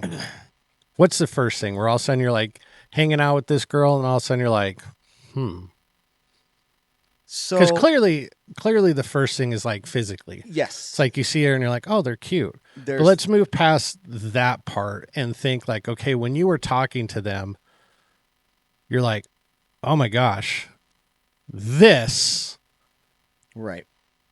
is exactly what I needed. Yeah. So so you've got to have the chemistry aspect. Mm-hmm. I don't care what people say. You've got to be, physically attracted to that person. Mm-hmm. I have 3 rules of dating, and I've had them since I was 16. The first 2 people kind of look at and they're like, oh, okay, that makes sense. The last one, men don't have a problem with, and women who can take a joke don't have a problem with it. Everybody else has a problem with it. Rule number 1 is don't date people with whom you work. Yeah, don't do that. Rule number 2 is don't spend money on other people's wives, meaning that person is not going to be your wife. Don't buy them expensive shit. Plain and simple. Yep. And then the third one, life's too short to date ugly women. And yeah, generally when I say that, women get all butthurt and everything else. I'm like, shut your face. Same thing's true for men. Life's too short to date ugly men. Yeah, it's like you would do the same thing. No, well, shut up. Like, how many women do I have to hear that has to be 6 feet tall and make this my bun? Do this, has to be in shape, has to do that. It's like, okay, like it has to have like a good dad bod. What's a dad bod? I don't know, like Chris Hemsworth and Thor. That's not a dad bod. No. Like check yourself. But yeah, like you have to have that physical attraction, and she is, really pretty, super cute, great smile. The thing that really kind of started to, I guess, draw me into her, and I don't think I recognized it until my daughter pointed it out. Mm-hmm. Is that I was like, yeah, like she was fun to be around. It was really easy to talk to her, and really easy just to kind of, even if we weren't talking, we could just sit, Mm-hmm. and it was just comfortable. Yeah, there's a lesson to be learned in that. Can you be comfortable sitting in silence with that person? Yeah. Or do you feel the need to be like, God, I feel like I need to talk to him? Yeah. Do I feel like I need to fill the airspace? You're not going to always be talking to each other. Right. Can you be okay just sitting in the same room? Right. And so, yes. So when my daughter found out that I was dating, we went on Cammie and I went on a date, and we took a photo at that date. It was a super cute photo, and this is when everybody was taking your photos, and then you could throw them through, AI and have it modify it Yeah. to like different like art styles, like Pixar or Studio Ghibli or Yeah. anime or whatever. It's fun times. So I kind of did that with a photo that her and I took, and I was like, that's super cute, that's funny, and I just had it on my phone, and my daughter saw it, and she's like, "What's that, Dad?" And I have a rule. Nothing, Like, Sicily. Mind your business. I'm not gonna lie to my kids. Yeah. If you really want to know, I'll give you the option to back out if you don't want to know. But if you really want to know, I'll just tell you. And that's exactly what I told her. I said, do you really want to know? And she's like, well, I think I know what it is. Well, all right. Well, what do you think? What do you think, smarty pants? This is when she looked at me and she says, well, you tell me what it is, and I'll tell you if you're right. I was like, all right, That's not how this shut up, works. you little terrorist. That's not how this works. And so she's like, I think it's your girlfriend. I'm like, oh, congratulations. Yes, it's I'm dating this girl. Her name's Cammie. I was like, I can introduce you to her. And she's like, oh, really? I'm like, yeah. I have to drop Landon off at violin tomorrow, and she lives like 2 streets over from where Landon takes violin. We can go see her. We went and we saw her, introduced her to Cammie and her daughter, and Cicely instantly hit it off with her daughter and hit it off with Cammie. And we just sat and played I think 1 round of Uno or something like that before I had to go and pick Landon back up. And we got in the car, and Cicely immediately looks at me and says, I really like her. I'm like, yeah, I really like her too. And she's super sweet. She's super kind. She's just got a great way about her. And she says, yeah. And she sat there for a minute. And then she turned and looked at me and she said, and Dad, she really likes you. And I was like, okay, wait a minute. What do you mean really likes me? Are you seeing something that I don't? Which probably is the case. And she says, yeah. I'm like, really? So what do you see? She says, Dad, I saw her do things to you that I never saw Mom do when you were married. Mm-hmm. And it was kind of at that moment that I sat back and was like, oh, this is what it's like to actually have somebody who appreciates you, who actually really likes you, who wants to be with you. And I don't, you kind of can't see the forest through the trees sometimes because you're right in the middle of it. And I don't think I ever saw that with Aaron. And that type of attraction that she has for me, I know it's going to sound weird that it's like, yeah, I love the fact that she loves me. Yeah. And once I started to see that, it increased, my love and affection for her tenfold. Yeah. I was like, oh, you think I'm awesome. You really like me, you're not going to look at me and be like, yeah, he's a piece of shit, whatever. And I started to kind of really open up my eyes. And I was like, oh, so this is probably what a real loving relationship is like. Yeah. And, it was that. It was the fact that, she's really, open with communication, and, it's the stupid little text message things back and forth of hey, how you doing? Good morning, love you, everything else. We started, kind of doing that. The other thing that was a big, and it still is to this day, that, one of those things that you're just like, I just want to bottle this. So whenever I'm stressed out or when my mind's racing or I've got 50 million things on my mind. But have you seen those, shorts, the short videos that the guy's there and he's busy doing something and you have all that noise that's, he's in a crowded room, but he's just sitting at the kitchen trying to do stuff. And his wife comes in and she gives him a hug and all of that noise just goes away. And you're just like, and I feel that every single time that I'm with her. And so it's, you know, it's a lot of that. I don't really think I could ever put it like down just to one thing. But yeah, it's, you know, I know it's totally cliche, but it's like, you know, I kind of want to keep on my journey of becoming a better person with her.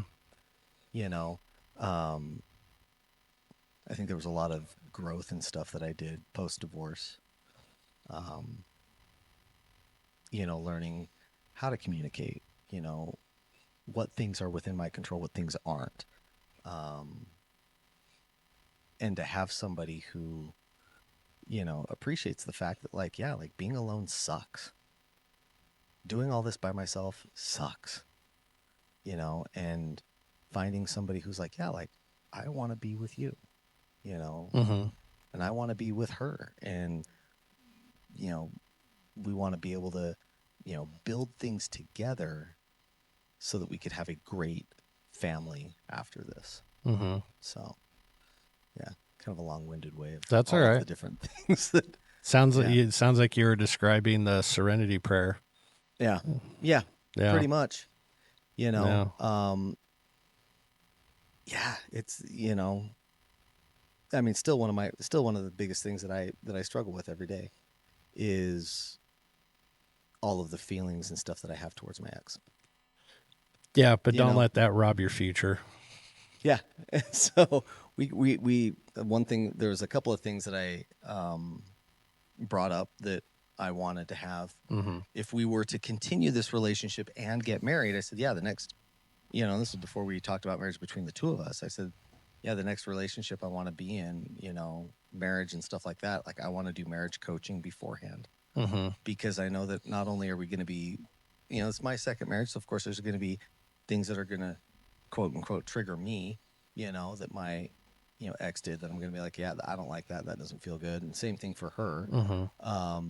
But we're also going to be bringing kids into this and merging families, and that's going to be difficult.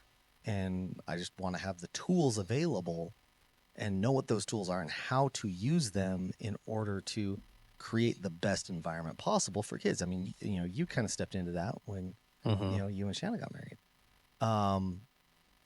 And, you know, she was like, yeah, like, I totally want to do that too. And, you know, that's kind of, you know, as we were talking to my therapist and stuff, like to the counselor, going through things and being like, yeah, like, this is what you can control. This is what you can't. You know, you can't, you know, like, yes, those feelings and stuff are going to come up because there is so much betrayal, you know, because he was the guy that was trying to save our marriage before, you know, Aaron totally killed it. And he says, yeah, he says, you have all of those feelings of, you know, that just loyalty was broken, and you feel that you've been, you know, deceived and everything else. And of course you're going to have all those feelings, but do not let the past rob you of what is happening in the present. Yeah, absolutely. You know, you cannot do that because, and again, the only person who's suffering because of, you know, the feelings of anger and betrayal and everything else is you. Yeah. She's not, you know, she doesn't suffer She's at all. moved on. You know, she's moved on with life, or even if she hasn't moved on with life, she's not showing anybody. It's her problem, not your problem. Exactly. It's irrelevant. Yeah. You know, however she feels is how she feels, you know, and there's has nothing to do with you anymore. Nothing to do with me. And, you know, sometimes the best revenge is your own success. Yeah. If you really want to make your ex happy, or unhappy, be happy. Yeah. Because they like to see you miserable. Yeah. That's why they're your ex. And I kind of hate to say this, but, you know, another thing that I'm kind of looking, you know, and I'm not going to say it's working. But like, my kids are just like, my son loves being with me. You know, we picked him up yesterday. He's with his mom this week. Picked him up yesterday to get you know, fitted for his, you know, suit rental and stuff like that we're going to do. And he was just sitting at home. His mom's at work. Just called him up. Hey, bud, what are you doing? Nothing. I'm just sitting at home. I'm like, oh, okay, cool. I'm gonna swing by and pick you up. Oh, okay. Yeah. Let's go, Dad. You know, and we were only gone for like an hour and a half, 2 hours. You know, and then dropped him back off at his house. You know, and he was like, yeah, this is awesome. And I was like, yeah, okay, so I'll drop you back off at home, and that way, you know, you're gonna be there because he had a haircut appointment that his mom was gonna take him to later in the day. I'm like, that way you can be at home and see your mom. He's like, yeah, but I really had fun, like, just hanging out with you guys today. This is awesome. And I was like, yes. You know. Well, he's also getting to the point, almost that age, where he can choose to live where he wants to. Yeah. That's going to be interesting. And I still think he's going to kind of go back and Split. forth. And I think he's going to, I hope he'll do that. Because Landon's very, very kind-hearted kid, and he doesn't want to hurt his mom. He 100%. So, and he still wants that love and affection from his mom, even though it's hard for him to get. Yeah. But he, you know, he was telling me the other day, he was going through, like, he's got a new job. We talked about it last, ice cream. You know, and still, like, he is so proud to say, like, yeah, Dad, you're my emergency contact on there. And I'm like, dude, like, what type of level of awesomeness do I have to be to get listed on my son's own emergency contact? That, let's be brutally honest, if something medically happened, he should call his mom. He should call his mom. Yeah. You know, and I'm not, no, you know, I can say all sorts of stuff about her, everything else. She's very smart in the medical industry. When it comes to the medical field, dude, if there's someone I want on my team, it's going to be her. Yeah. Even though she's my ex and I hate her to death. Yeah. You know, just because she is that damn good. Yeah. You know, like I can't take that away from her for nothing. No. I agree. But I did feel there's a lot of pride that came in when he was like, yeah, here's my emergency contact, Dad. All right, Sheldon Cooper. That's from a Big Bang episode where you've seen the show, right? So remember his, well, spoiler, his wife, Amy Farrah Fowler, she didn't think that she was making much of a difference. So Leonard, it's like, all right, no, it may have been. No, it was a Valentine's gift. Oh, yeah. Sheldon gave her the paper, and he's like, this is your Valentine's gift. And she's like, what? And then it was in case of emergency, call. Yeah. Amy Farrah Fowler. Oh, Sheldon. And then he started calling her for everything. Yeah. But all right, let's move on to our fourth and final question. All right, what's our last question? Last question. Okay. Both my questions a little bit financial. This one is, okay, I listen to a lot of James Saxton, who is the New York City divorce lawyer. He's awesome and amazing. If I could, like, if there's a job that I would, like, say, I want to do the job, but I want to do it like he does, it would be like him. He's a divorce attorney, charges like $1,500 an hour. He's awesome. And so he has this phrase where it's like, you know, no matter what you do, you're going to get a prenup. The prenup's going to be written by the state. It's going to be written by you. He says, now, if you think the DMV runs well, great. Go ahead and have the state write yours. Yeah. So, of course, had the prenup discussion and stuff with Cammie beforehand where it was like, yes, and I'm, because of, again, talking about risk and, you know, delayed gratification, everything else, kind of what I did when I ran my studio. That's all the money that I had went to investments, and it's done very well, is an understatement. And I was like, well, if, I want to get a prenup because, if I'm not planning on things going sideways. Yeah. However, Papa needs to keep his money in case of emergency. This prenup break is going to glass. be there for break glass. Yeah. And so the thing that I looked at, I was like, okay, why does a prenup have such a negative stigma? Because they think you're only worried about the money. It goes back to money. Mm-hmm. Be like, oh, all you care about is the money.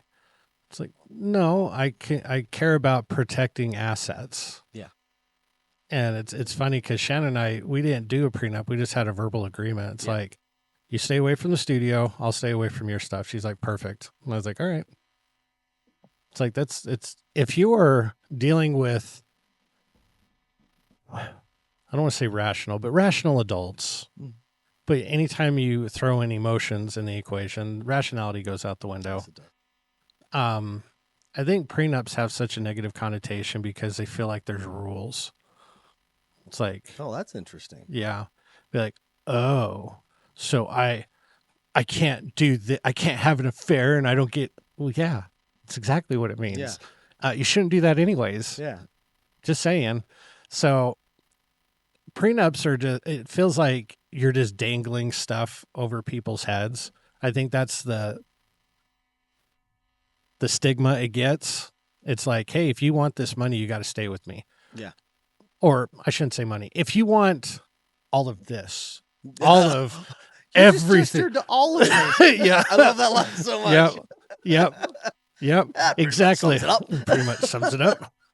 Yeah, no, exactly. If you want everything that I'm able to provide and give, you have to stay with me. Well, It's like, well, you should want to do that anyways. Yeah, provide, give, and that I built. Yes. You know, I didn't build this because I was going out spending money willy-nilly. I built this because I've sacrificed for, you know, a decade and a half. I've got no problem with them, and crazy enough, neither does Shanna. Again, because I keep telling everybody, I go, Shanna's a different beast. Yeah, I agree.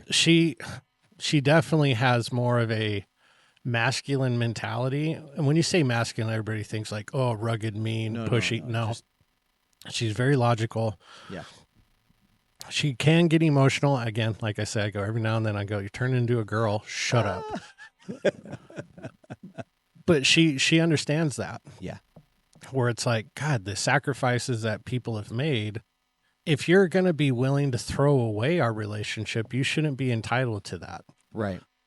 I don't care how long we've been married. Now, everything we have built together, It's a free game. absolutely.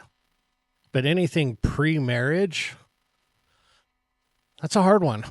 It's like, well, it's not a hard one. If you had something pre-marriage, then that's yours. Yeah. It has nothing to do with the other person. Yeah. Regardless if you're a male or a female. Right. It's like if you had a home before the marriage, it's your home. It should be yours. Like there's no like the other person has claim to it. No, you were living there before you got married. That's your home. Right. Or like this was my stock portfolio before we got married. Okay, where it's at now, you have no entitlement to it. Right. Now, if you contribute in the marriage and it grows, then you're entitled to what it was during the marriage. Right. It's just one of those like people that are emotional about it are the ones that have a problem with it. Yeah.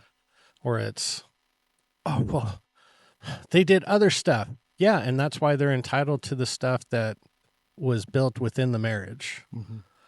You know, it's like, I was a stay-at-home dad. Great. Well, what did your wife do post-marriage? That's what you're entitled to. Pre-marriage, you don't get anything. Right. So if you had nothing pre-marriage, great, then that's what you get pre-marriage. It's going to be easy on the flip side. Yeah, but I definitely am a firm believer in like whatever either side has pre-marriage, that is theirs alone. The other person has no entitlement to it. Now, what you build together, that's what you build together. Yeah. So, yeah, I just think it has such a negative connotation because it's like, oh, it just makes you seem like you only care about. Right. It's usually money. Yeah. It's like, no, I'm just protecting assets like insurance. Yep. That's basically all it is. It's just insurance. Yeah. Yeah. Well, and that was one thing that, you know, as we were kind of talking about it, because of the way that it's worded and language and stuff like that, investments and assets that were acquired pre-marriage will remain separate property, including all of the growth and everything else that happens on that separate property within that, you know, that asset of whatever it is. Just because it grows during the marriage. And especially if the person doesn't contribute to it. Oh, well, so, and this is one thing when I was talking with my attorney about it, you know, he says, if you guys are going to, you know, again, continue to invest because you're saving money and stuff like that. And he says, I would strongly suggest opening up another account. For jointly. In a separate brokerage. Yeah. In order to keep everything and maintain the separate nature of, you know, this is separate property and this is marital property. Yeah. You know, and that was one thing that as we kind of and I just think Cammie was having a hard time because everything else, like I was just like, yeah, like, you know, like, and it talks like, I think the great thing about a prenup is that it forces the hard conversation that nobody wants to have. You know, nobody wants to have the conversation of like, well, what happens when if we get a divorce? You know, nobody wants to have that conversation because here you are, you're you know, going to get married and you're talking about something that's going to be bad in the future. That could happen. That could happen. And I'm like, okay, but you know, this is a what if. Yeah. And this what if, like, yeah, you're going to pay, you know, a couple $1,000s maybe, you know, write up a prenup, whatever. And, you know, a couple $1,000s is a lot better than tens of thousands in attorney fees. In attorney's fees, because that's the thing. Like, you know, if you have a solid prenup and everything else, you know, and both of you agreed to it and stuff like that, and you keep separate property separate and everything else, it's like, okay, great. Like, this was our marital property. It's 50-50 because it states right here in paragraph, you know, 13B, you know, and then this is, you know, separate property, and it's like, this is 13A. You know, this is the schedule. Man, you would think prenups are like ironclad. They're not. They're not. They like, can be contested like anything. Oh, man. Like with Tyler's, 3 years. Yeah. And the judge basically was telling him that his prenup is invalid. Really? Yeah. Who wrote his prenup? Some attorney. And like everybody signed like in presence of an attorney, and like it was all done and everything all else. done legit. I mean, you know Tyler. Yeah. I mean, he doesn't do anything that's not by the book that way. Right. Yeah, the judge was still like, yeah, no, this is not right. It's like, what? This was signed. Right. Both people in the presence of their attorney. Right. Not just the one attorney that wrote it. Right. Yeah, it was wild. I couldn't believe it. That's nuts. Yeah. That's nuts. But prenups, they're just a document. Yeah. That's it. Like, don't get all uppity about it. I feel like people that get emotional about prenups they feel like, well, I'm going to get screwed. Well, no. It just means if we dated and didn't get married, you wouldn't be entitled to that anyways. Yeah. It's the same thing. So.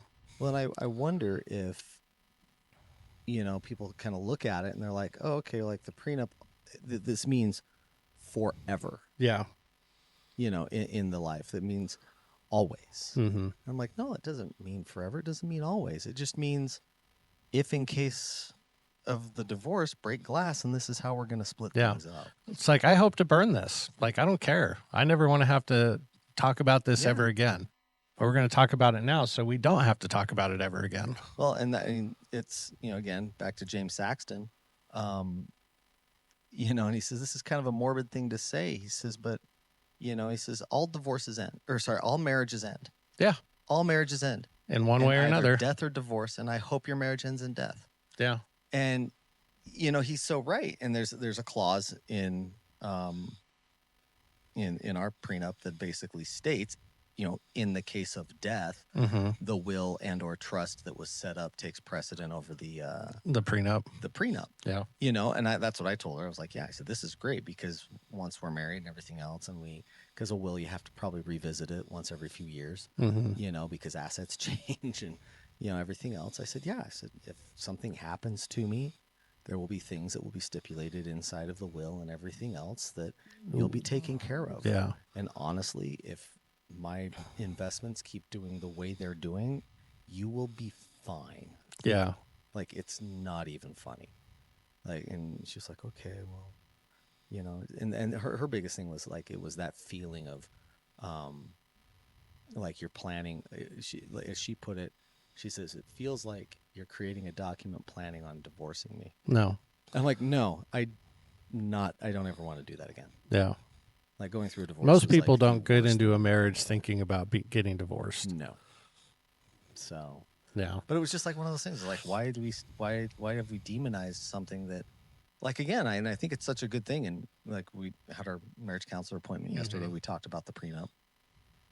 And I even said, I think having that discussion was one of the best things that we could do because it was very uncomfortable. Yeah.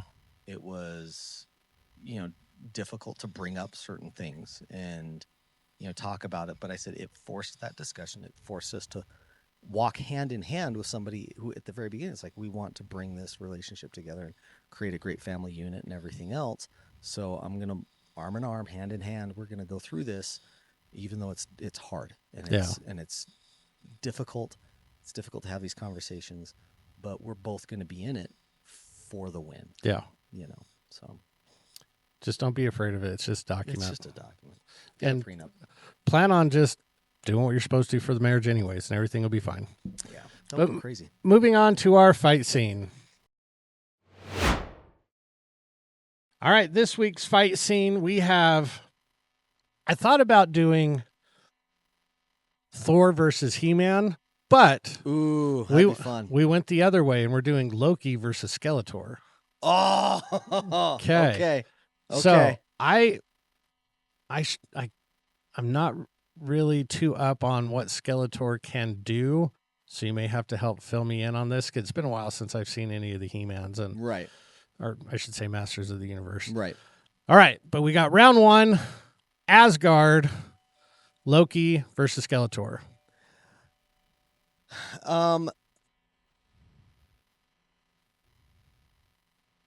I would say I think Loki wins. Yeah, I think Loki wins just because he, again, home field advantage, knows the terrain. Right. He can be the trickster. Yep.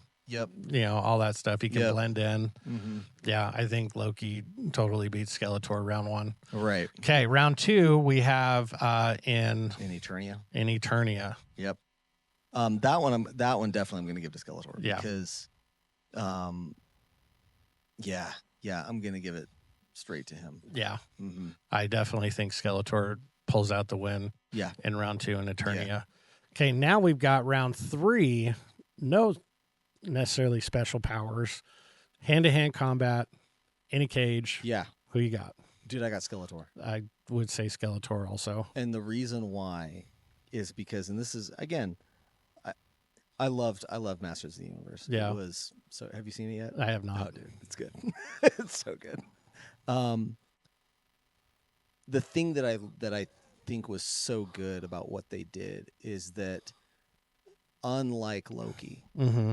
there is good in Loki. Yeah.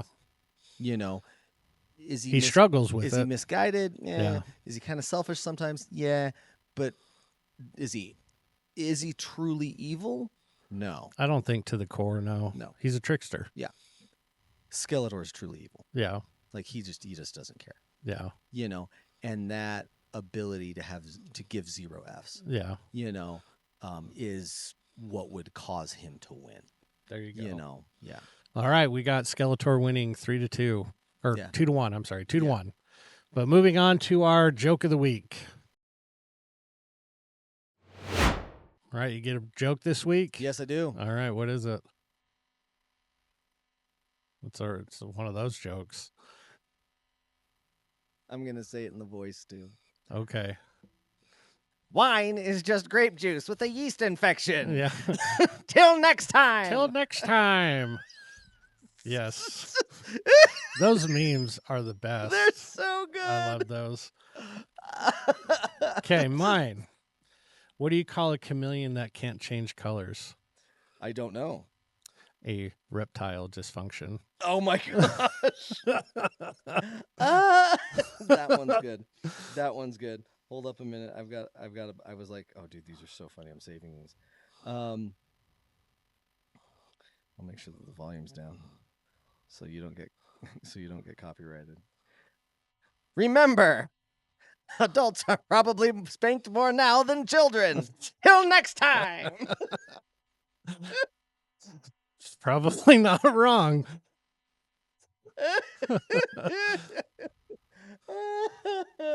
Oh, do I have any more? Or a guy comes home from the doctors and was all like, hey, the doctor said I could play with myself at any time. And he goes, no, the doctor said you could have a stroke at any time.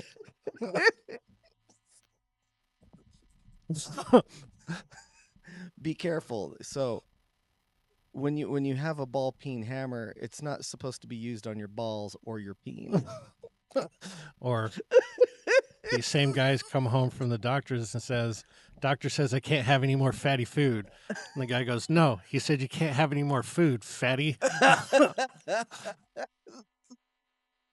All right. It's like Brian Regan. Yeah. Let's Looks move on. like you're blowing on a little bit of weight there. Hey, big fat mole man coming through. Thanks, Doc. How Thanks, much do Doc. we owe you for that one? Do you have any cannonball wound ointment? Cannonball wound. Yeah.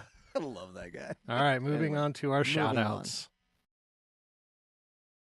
All right, what do you got for shout out? So yeah, let's shout out Jay. Yeah, You Jay. know. Congratulations, Jay. Congratulations, Jay. Because at the airing of this, he will be newlywed. Newlywed in Yes. his life. Enjoying life. Yeah, it's good. Shout out, Jay. Shout out, Jay. We love you, buddy. All right, moving on to our final thoughts. All right, what do you want to leave the people with? All right. So, number one, in a world, which is funny because both Jay and I are stepping into this, being married a second time. In a world where like the divorce rates are through the roof, like you're stepping into an institution that for some reason we are not doing well at. Yeah. Learn how to communicate. Yeah, communication is key. And honestly, it's really kind of funny because in the counseling and like the marriage counseling stuff that we're doing, what I've done before, I think counseling is the wrong term for it. Yeah. It should be called like marriage communication class. Yeah, it's really what it is. Because that's what it is. Yeah. Learning how to talk, and not even like in coded language or anything Not just else. straightforward. It's, Like, this is it. learning where you're at in that position. Be Like, honest with each other. Yeah.